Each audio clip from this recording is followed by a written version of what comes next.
Ambaniriza nnyo era mbaagala nnyo. Amanya gange nga bulijjo yenze Saalongo Kanka Kapita Ntakulaakaawo. Tuli ku Mirundi official, mukutu gaffe guyitibwa Tamale Mirundi official. This is the official online YouTube channel kwe tugenda okubanga tutambuliza ensonga zonna. Twagala nnyo kwegayirira. Suubira update buli wiiki, buli lunaku, mu wiiki buli lunaku program ziringa zibadde zitambula. Na wano tujja zitambuza. Mwenna mugamba munnagambe munne. Tamale Mirundi waali ku luvannyuma lutunnyonnyola bino atampadde akatambi. Oluvannyuma bino byagenda okwogera program eno gyesembera wali ate tulinako akatambi akavuddeko bino byagenda okunnyonnyola. Abantu mu ggwanga lino bakwagadde. Abantu babuuza olwagiza oti social media yonna nejjula speculation misinformation netambula buli kimu nekitambula. Oli otya muzeeyi? Mbadde okusinziira ku bye nawulira nale ngamba muzeeyi ate kiki?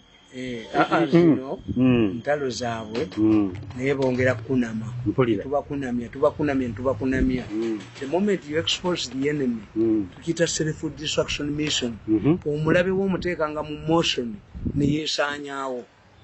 Omulabe omuteekanga mu action. Abo bali ku self destruction mission. Mpulira. Because the more they kunama, ambakunamya mu ggwanga.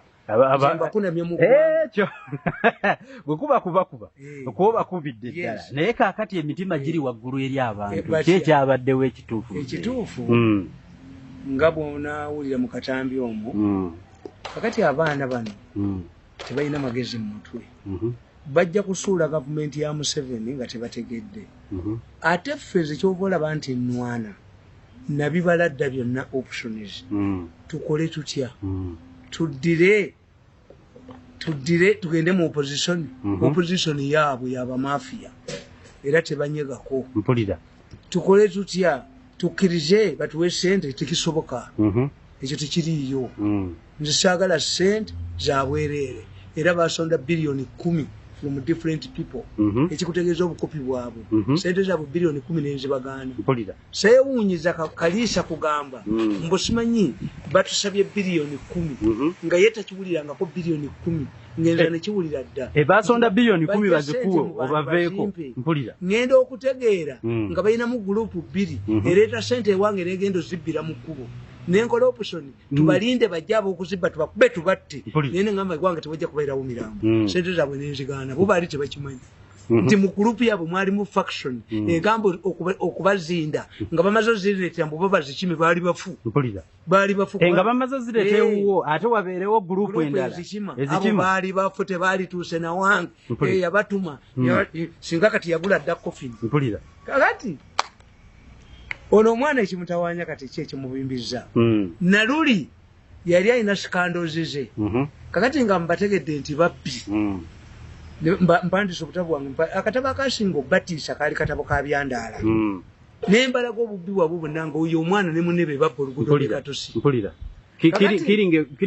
Kati webategeera nti mbaguddemu ne bayiiya era ne babala bubi nali nja batta oyo omujingo oyo atalina magezi mu mutwe ayina n'okubba takusobola n'alowooza nti kabanyana ne wa pulezidenti angobe pulezidenti n'agaana nantwala mu president's office oyo omwana n'agamba nti mumuteeke mu kategule etafuna musaala n'agamba mbu ankozesa ntwala nolingenda kumutta yawona nali nja batta nalinja batu mwebaze nyondo omutwe singali wakajja bw'omala bawandiikako akatabo ne basomera contents z'akatabo ne bamanya nti nno obategedde akumanya obusajja obwo tebutegeera busiru kamaze okunkuba mu mawulire nti ndi mulalo bayisenyera mbw atajje tukole tulina omulimu gwa tekinolinja ku ttaka buseega yawundira bwatono kuba basiru they don't know the person they are fighting with nze okukuba n'enkutta layisi tonjooga biba biwedde I stop thinking logic ekoma kukunjooga kakati nengenda mu byange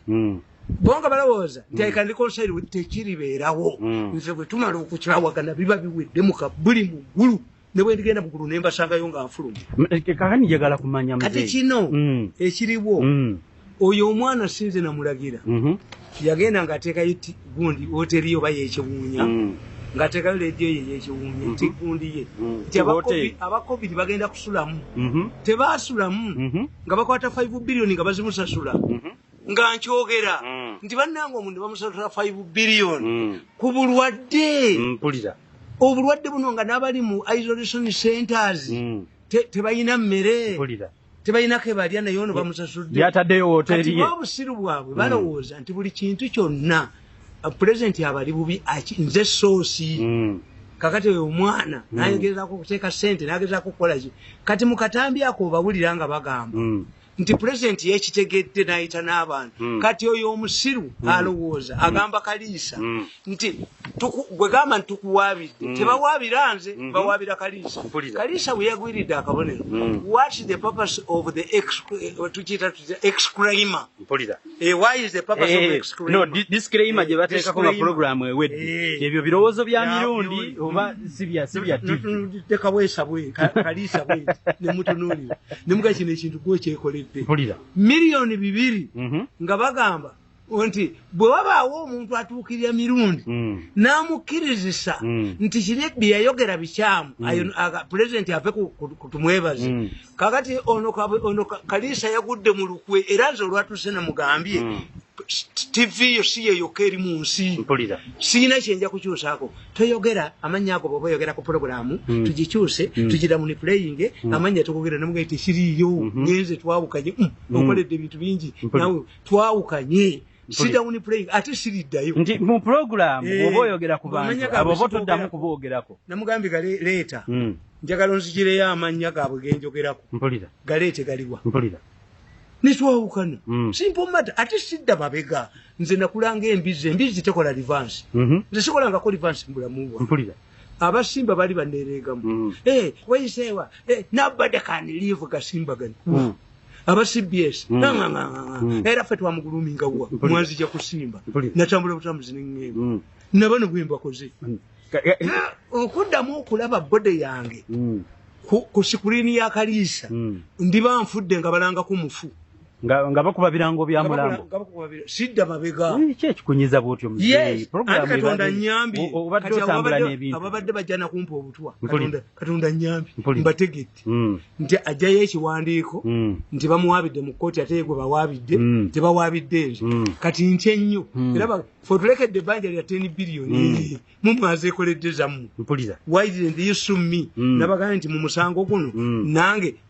nange kangwe ngattemu kuba nze kkoze n'abalooya baganye bazze na kino kyokka mbuosayininge nga osayiningisa yes oyagala kuŋŋamba muzeeyi nti waliwo yakututte mu kooti mbu bawaabidde bo nti bawaabidde NBS disclaimer yaki ate owaabira otya NBS ng'eyabyogedde aliko n'ekigambo nti ebyo byoyo bategedde nti bw'owaabira ono omusajja ajja kuga tugende mu kkooti atwasizeeyo tumukolere embeera egambisa pulezidenti nti byayogera bikyamu singa teyabadde Kaliisa n'okindu ekiro ekyo nadde muyoolerawo nti obwongo obwange busobola okukola ekyo nti nkola apology kumwenda kabushenga manya mwenda fulaka tumwebaze Diana nani bwoba okola programu toboogera ku India Kaliisa namutunuulidde nannema ebyo bigamba nze mirundi kuba babadde balina mwendo wooza nti programu bajagala nze nagenze nkoze position babadde balowooza nti programu njagala nnyo sijja giva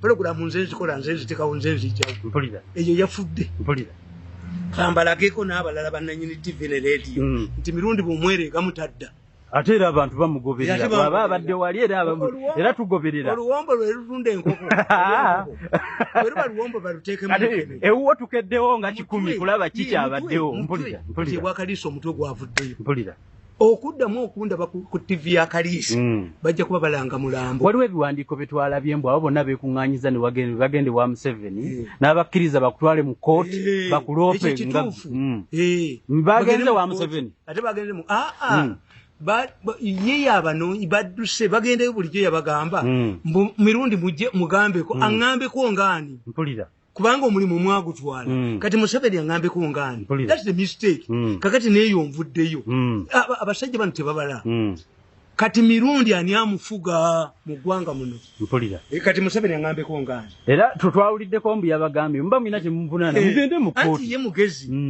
kati President Museveni angambeko ngani wa advisor nabugaana kakati angambye ngani mu State House navaamu nze ndi mukwano gwe bukwano mpulira yes support our government job I see kakati how can you sweep an already naked man naked kati what can they take from me chichi chibayina ewange mpulira twayawukana ate siriddamu kukola mu gavumenti eno ndikolereddako naye eno nedda mpulira I never work for this government. Nayo yagala nnyo Museveni lwaki tomuyambako ng'engeri gy'omuyambye olaba tuka ku pressure eyo ne bagamba nti omusajja atukuba lwaki tomuyambira ddala yes sirikola mu gavumenti eno kubanga manyi mpulira I can work in a public toilet not to be a minister in Museveni's government. I see. I can repeat it 100 times. I see. I can work in a public toilet but not to be a minister in Museveni's government kubanga abo abaana bajooka buli minister yenna ne bakusiba mu komera ne bakukola naye ku luno muno mulimu omulambo mu lutalo muno ndabamu omulambo oba emirambo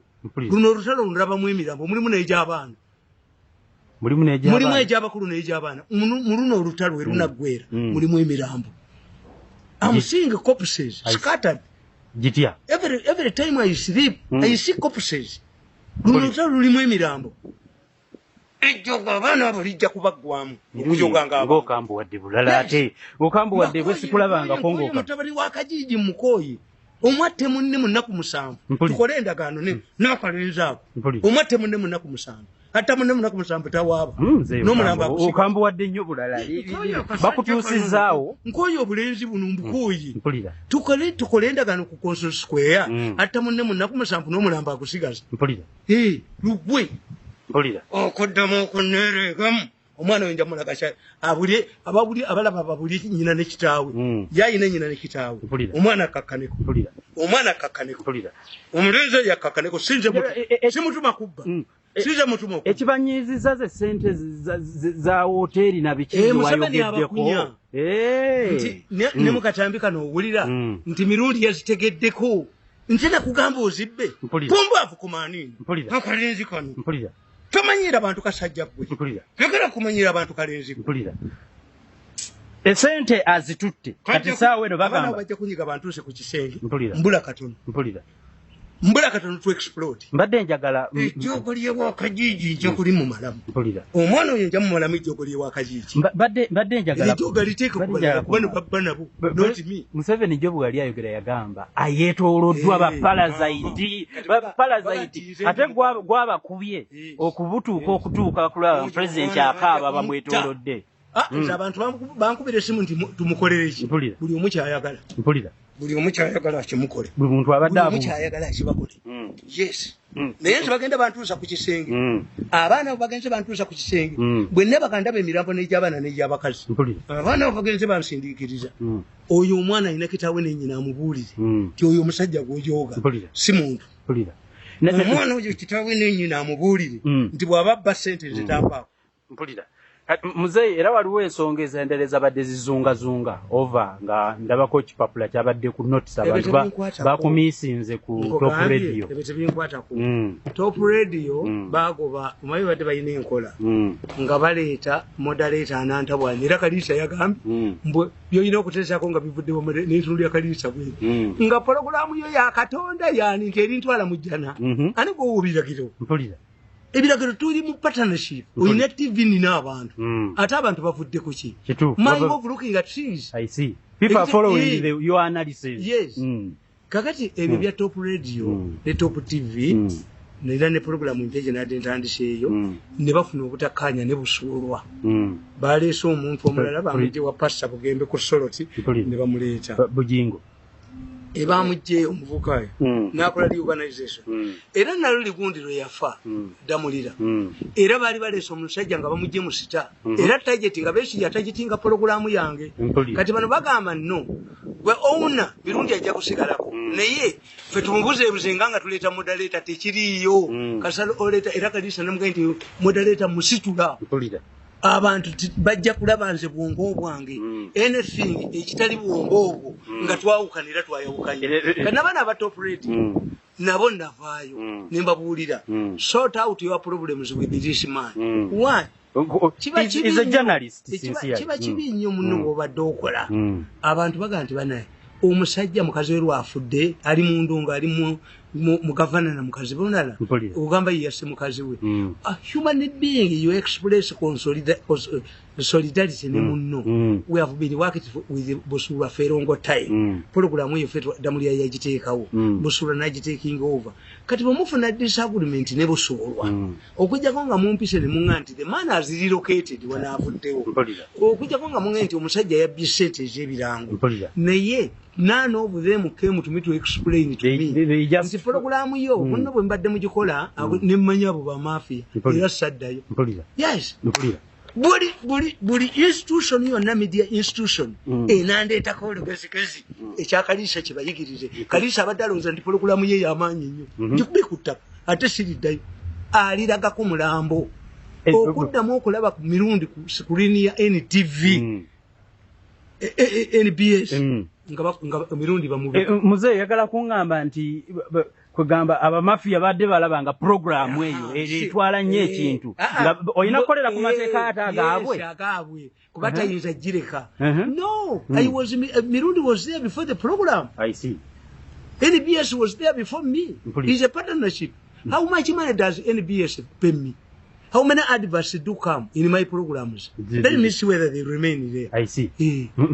Chebaba zechifu. I can remain Kalisa's friend. Family yaba Kalisa njimanyi Ferongo time Muganda woyo omusajja omukulu yajja wano nga muvuka mutonyo meka agreement mwetemanyi very brown handsome man. I see. Sesobola kuba naye wano mu police bwatwali maganiddwa kati goboga nti bangobye oba ogamba kigweyokera naye nze nkugambye nti ne bwe kiba kisigiddako era buli this is a warning to every media institution that it tries tejja kulya byombi tojja kulya abamafia nange ate ne mirundi akwogerere kigale mpulira teri program jesijja kujjako as long as nga bamafia bayisamu interest zaabwe zonna nja zijjako kakati ate tutegeere kubanga kino ekya kooti yes oba baba wabiri kuba bano bagamba nti president akakase nti bye twayogera nti were you paid 5 billion. Mbona baade batuta akatambi mu meeting gye bagiza bagamba mirundi akola bwati ne bwati.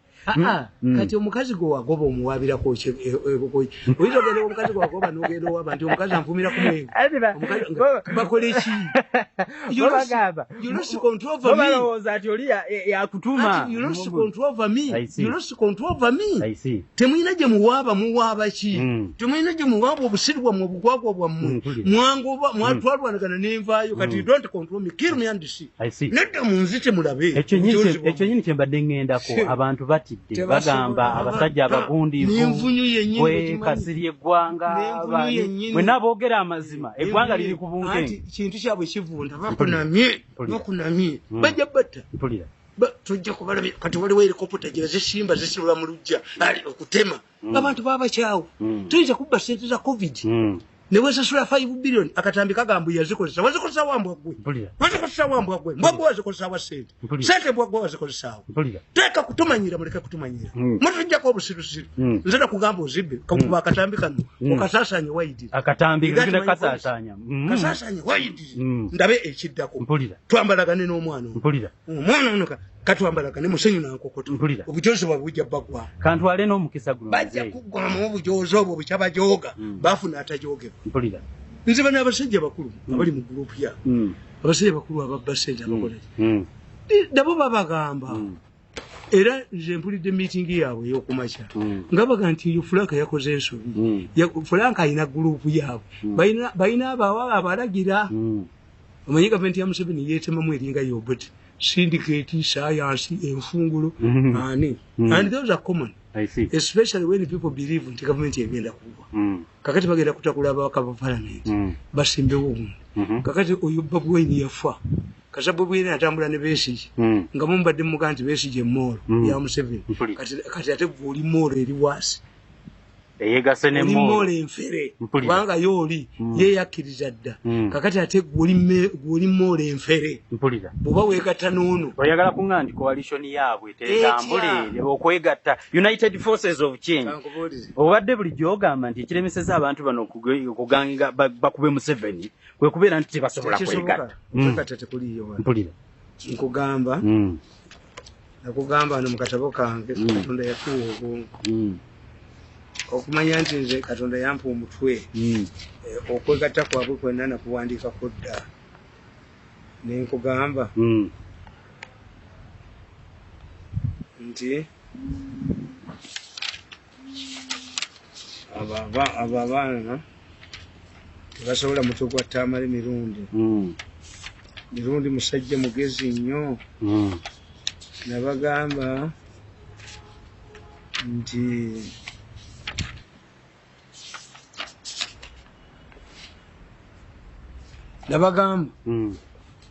who keeps Museveni in power enono party yakataba nakawandika 2 akatabo taito kano bakaita again at crossroads nakawandika ngenaku z'omwezi Officer Joseph Tamale Mirundi completed at 5:33 21st April 2017 kano kabiri 17 nakuwandikira nenkugamba who keeps Museveni analemeseza Museveni mboyere after analyzing the above the question is why the opposition in Uganda has failed to defeat Yoweri Museveni. My observations are based on 3 factors. In almost all African countries where the incumbents have been defeated, there are 3 other remarkable factors. Nebaga nti natululi amanga ga Africa gonna omukulembeze gye bamuwangudde omanyi tulina kye tuyita losing an election and election defeat. Election defeat kitegeeza nti nebo walikoze eki kyonna abasawo bakoze ekisoboka naye wabadde wakola ki wadde wakufa ne wabaawo losing nga musibi yakola mu Kampala ngono omwana ye minister presidents ne bakola nagoba abantu kaleerwe nagoba kinaka akatabo nakafulumita bire ddala omusumaali mu mutwe omwana ono ojja kukulembali paka omulwana tamunne okutuusa omulwana tamunne okutuusa omulwana ate Museveni tatutaasa yalinde kuziika family etta abaana ali bakuza ejjo guli akabinjo kanundi kubere ddala n'abawagira balina abawagira akabinjo kanundi kubere ddala obujozi bwako abawagira munene bw'atyo akati nkugamba nti waliwo losing election ne being defeated. I see. To lose an election means that you did avoidable mistakes. To be defeated means people are tired. They want to change. Kakati bibiri nimbi Museveni takuwako na kimu naye kugamba nti ensonga esooka the opposition in Africa is fragmented. In many African countries, political parties rotate around the ethnicity, which renders efforts to forge unity against the incumbent impossible.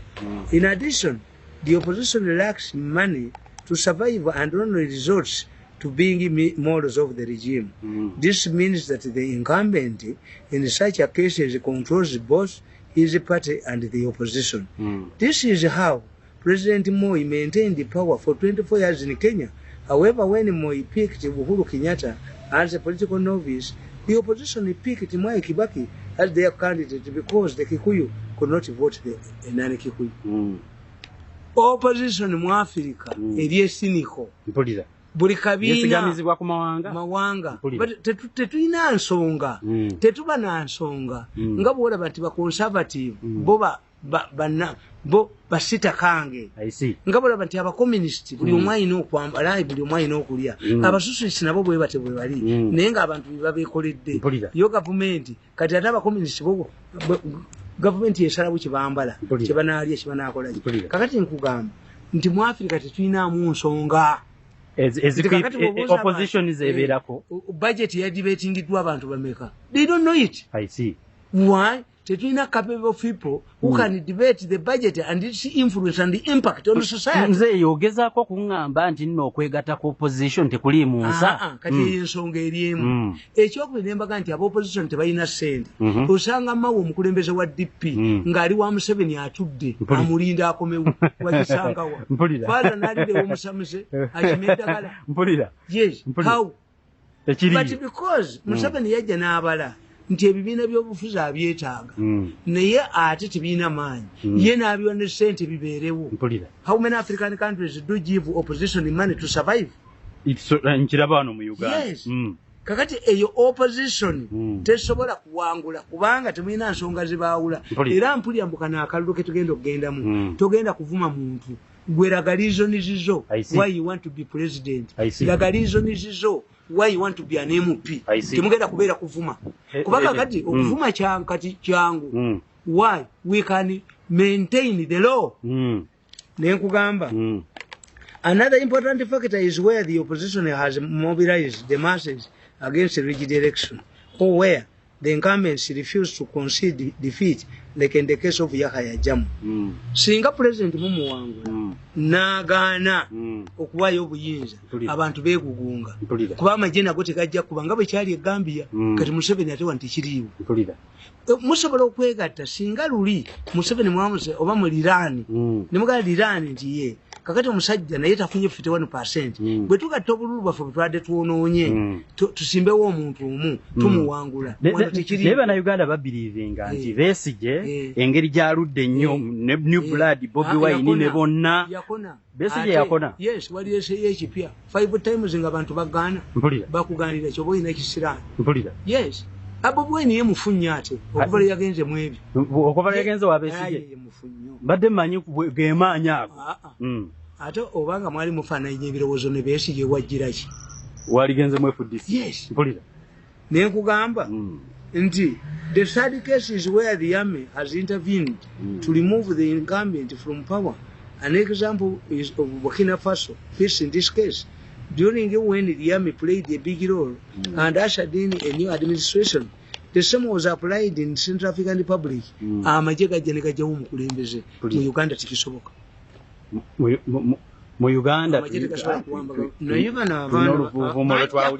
bajja kuttayo omuntu akabinja kana akajoozi abantu bakwata omulambo bwe mu luguudo bwerisigalawo. Kati muze abadde balina essuubi mu Bobi Wine okutwala ekintu kino libaggweko. Kugambye nti mujjukira TDA tebaatuula Mbabazi yalimu ne gundi yalimu bakiyira. Mpulira They cannot. As long as Besigye atuula ne Bobi Wine n'abalimba kubanga why do African opposition leaders unite? African opposition leaders unite because abazungu babagamba tujja sente tujja ziwa omuntu omu. Kakati Mao ne bw'onookola otya Mao mugezi Mao omukulembeze wa DP tayinza kukkiriza nti Bobi Wine amusinza amaanyi era gataga atalina organization. Semaka ne bw'aba alina ennyumba ng'ekutte mu mbinabina asinga omupangisa kituufu. Kati ono atuuza delegation conference ye Bobi Wine ayina kitalina structure, ayina people power, kimuyambye anti eyo slogani kimuyambye oyinza n'obbasanga abalondeddwa ku people power nga tebagenze mu parliament. I see.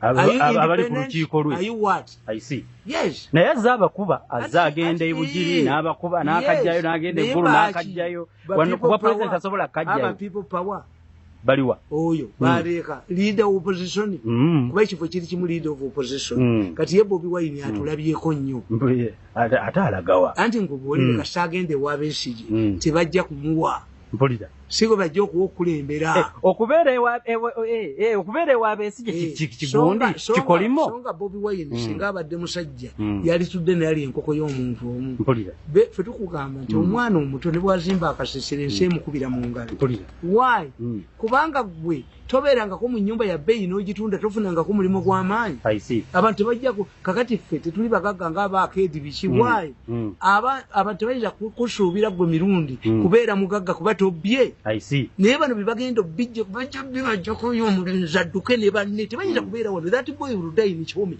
Tumwebaze will die in Kihome. Ajja kufiira mu Kihome. Tumwebaze alina kufiira mu Kihome. Bali batebamusse mu Kihome. Yes, kubanga if you are arrogant to the level, somebody should not talk about who are you. Nani kalenzi gwe. Kajiji yateeka sente meka mu lutalo. Wali sente kajiji ze yateeka mu lutalo. Yateeka mu sente meka gwembwo obwo.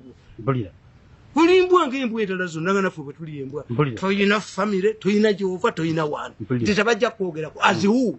Ani atakwogera kugwe n'omuntu ogwo okukulinga ebbulooka. Now you saw what happened in URA. And there are more people who are coming in, while there are some who are going. And a few may be punished. That is according to the views of His Excellency. So I don't want to dwell so much on that. But we also need to look at all the basics that we need to put on our fingertips so we can survive. I'm looking at that. So first and foremost, we hopefully know that Mr. Tamale Mirundi is going to be sorted out. And trust me, I believe he may somehow be lenient to us. Otherwise, what I tell you is happening in the highlight realm, where I never are. His Excellency is dwelling so much on his books and listening to his recorded programs, plus the briefs which have been written, and is using that as an indicator to know where to target and how to target and whom to target. So those are the main things that we are looking at. That is why it is very vital that we sort him out, his side steps, then we can always move forward. And we are not the final people. We are not the final player. We are the middleman players. And that is simply our role, that we get our commission, which oftentimes may be a reasonable and significant commission, but the damage caused can live with each and everything. There is a musician, a local musician, this man who is called Ronald. Ronald, in one of the songs which I like most, is that when a wild wind comes, it brings a lot of refugees. But while it is leaving, it takes even what did not come with. So that is what His Excellency is plotting to do. He's going to sweep across all of the sectors of the economy to clean off this middlemanship, such that he cuts the supply to the masters, many of whom belong to the first family. So that is what we are looking at. That is where our troubles are. And who was the whistleblower? The whistleblower was Tamale Mirundi. Had he been taken care of earlier, we would be playing on a different platform. Things wouldn't be this bad. But as always, you reap what you sow. We saw the negligence. We thought he was very insignificant. Now his significance is overwhelming our capacity to counter him. And even the process of countering him, or even neutralizing him to create a mitigation zone, is also becoming very complex. So if somebody does not come up with a bold move like General, we are destined to lose. And actually, intelligence is revealing that this gentleman is closely guarded by His Excellency. He's closely guarded by His Excellency, and he moves with gadgets that keep passing real-time communication to the central command. That is what I heard. That a man who handles such technology must be moving with a gadget which keeps a radius of protection, so he can know who's following him, who is ahead of him, who is sideways, for his safety. And it is a safety manning that, just like they normally guard His Excellency when His Excellency is traveling from point A to point B. So these are the things we are looking at, my colleagues. So outside this, I don't think we can prosper. But inside this, by devising the best solution to this, I believe we can move on. Certainly, I know we can move on. We cannot stall, not at this time. But that assurance can only be given to you if General works expeditiously to see that Tamale Mirundi is a problem no more. Otherwise, when I started the Fury, I've been listening to all his programs. All the recent times is even becoming more furious. And yet he is fully aware because he normally communicates. He talks about the information we communicate when in our closed meetings. So what does that imply? He knows what we are doing. And he really can follow suit. But the safety behind it, because these are likely intelligence operations. If you simply move boldly without brains, you may end up colliding with controversies. Yeah? For example, the earlier plots where you thought you would just load cash and drive it to his residence, how sure are you that intelligence cannot intercept you? Military cannot intercept you. SFs cannot intercept you. If he knew what we are plotting, don't you think His Excellency too had to know about it? Anyhow, that is as put aside. My colleague had a challenge he wanted to talk about. So you can come and briefly share. I didn't want your voice to be... So if you have some skill, if you can twist it a bit because you are widely known, I think it may help. You never know. The level of espionage, anything can happen. You could be having a short discussion. I thank you very much, people. Yes, I'm glad. Let me relax a bit as you deliver something because he was talking of a problem, but I don't want to share it. So maybe, can I share it for you? Yes. Okay, now he says I share. Now we have a challenge. So here is the challenge. I want everybody to talk about it. We need a quick solution. Now there is a very big trap that is moving. This very big trap. My colleague here owns a hotel where quarantine was done. So the hotel was shortlisted, but was briefly used before other centers were opened and the patients or suspected patients were transferred. But the contract had been signed already. So much as no services were rendered, the payment was done. Now, most of the accountability has leaked to Mr. Tamale Mirundi, just like some of it has already gone to Lieutenant Colonel Nakarema and the pending receipt by the president. Now our colleague here was paid close to 5 billion Uganda shillings.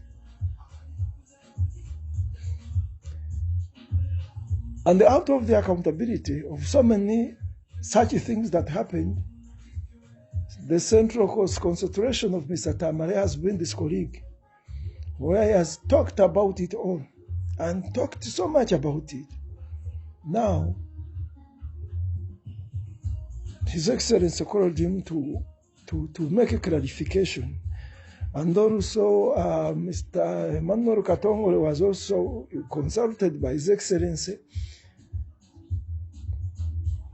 Even the minister, actually the entire top committee of the COVID-19 task force were tasked by His Excellency to explain such occurrences with such discrepancies. How could somebody be paid with an unused facility? So now, that is becoming the most favorite song of Mr. Tamale Mirundi. He has really created it as a basis to his agitation. Now, That is the problem. And the possible solution is to summon Mr. Tamale Mirundi or find somebody who can bring contact to both of them so they can talk either on phone or on what, such that possibly, if you can get a portion, how much are you giving out? At least you can get 30% and hand it over to Tamale just for the sake of leaving that point aside, silencing about that particular point, because it is now becoming too much and most of this money had been spent already. Now recalling it and His Excellency demanding for it is going to be another problem, and it may affect his political career and the trust with His Excellency, because now His Excellency is so much concentrated on finding out how exactly man has been lost, because people have always been saying that these are allegations, false allegations, just to soil other characters. And really, His Excellency believed that for quite some years, until of recent realizes that people are thieves. People are thieves, and that is the fury he has always carried now. He cannot forgive anybody involved in such a thing. So, we are having such candidates, and our colleague here is one of them, at the central focus of His Excellency for the worst punishment in the most recent times, as His Excellency predicts that starting the new financial year, anything short is going to be eliminated from the system and from his closeness and from the privilege. So that is where we are. So any of you who knows how to get in touch with Mr. Tamale Mirundi, please, after this meeting, you can decide, talk together, and we see how to go about that. So, colleague, that is one of the challenges and the reason we have convened here. Now, for last but not the least, we have, excuse me, I'm saying we have our new initiates. I have to tell you that things are likely to change, because His Excellency is restructuring and re-strategizing. The political temperature is going to rise. And now His Excellency is going to be looking for relevance of the people, relevance of each individual character in the political build-up for His Excellency. Afandemo also needs a team that is going to front run the campaigns for His Excellency, and the self-marketing is going to be marketing himself for future elections, for future political, whatever you call it. So it is now in the cooking. Now we need to find solace in relevance in one of these wings. Now for the younger ones who are slightly below the middle age, I think we are going to recommend you to work with the Afandemos. And the middle age and above middle age are going to be working with His Excellency. You need that marketing closeness. Let His Excellency get used to you. And in the brief interactions you could be having, you talk about yourself. None of you are highly educated. You went through international schools, international universities. You have the best education attained. And therefore you deserve also the best. So, we are going to make the leaks into His Excellency's consciousness. So that is going to be very helpful for the build-up of your future careers.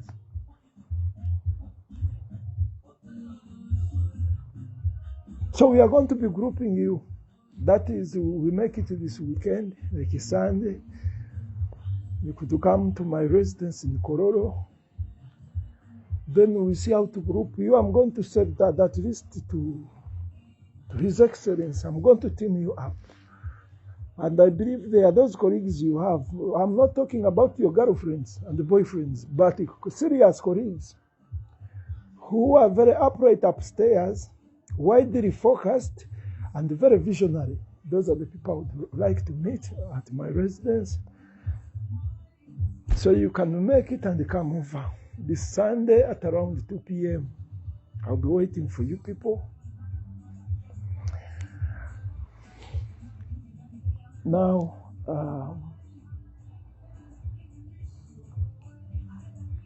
I also have another team, but that discussion is going to be held on another during another arrangement. For now, we are going to keep it at that.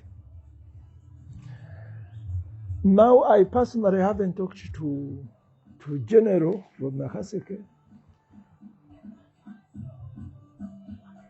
but to my colleagues around, we have a process in a build-up to settle our stumbling block, which many of you know very well. You know it very well, but I think we have a groundbreaking solution that is going to see us move forward. So, we have to prepare for the future, and more so for the nearer future. That immediately after this level, how are we going to repackage ourselves? One, to avoid the espionage. I don't trust this Zoom technology.